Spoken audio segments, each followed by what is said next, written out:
We get asked this a lot, maybe we're lucky when it comes to hiring, but I think really there's probably a few elements that I think allow us to have a staff that we think is unmatched. And I'd put members of our team up against anybody in the country in a lot of cases. The first is that from my perspective, and this is not really about me, but just a philosophy, I have hired or been involved in the hiring of every single manager that works at Sage Oak.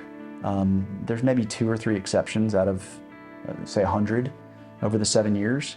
And so I kind of see my job as, it's not possible for me to have a relationship with 200 people or 300 people or 400 people or 500 people or however you want to count it. And I don't think I can be a leader to those people.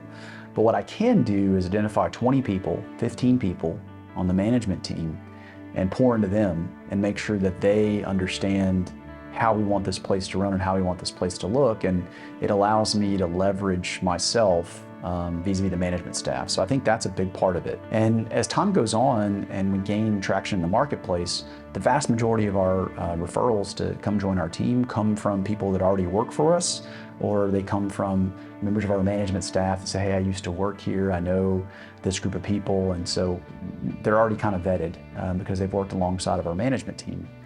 But I think the other reason is that the vast majority of people become caregivers or nurses, or they get into this space because they want to make a difference and they want to make an impact in people's lives.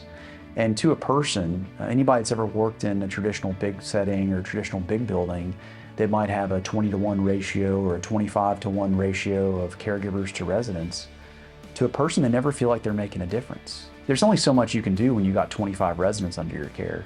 And at Sage Oak, when you might have 1 to 5 or 1 to 8, the amount of time that you have is meaningful. And so I think people that are mission focused and people that want to make a difference in people's lives, I think they know that this is a place that they have the opportunity to do that. Most caregivers don't think they're gonna get rich being a caregiver.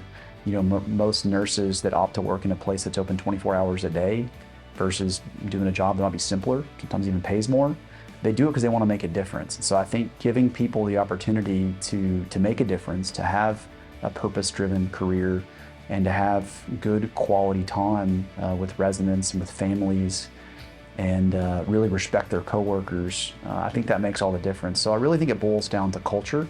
And for us, the culture is we hire people that are on mission.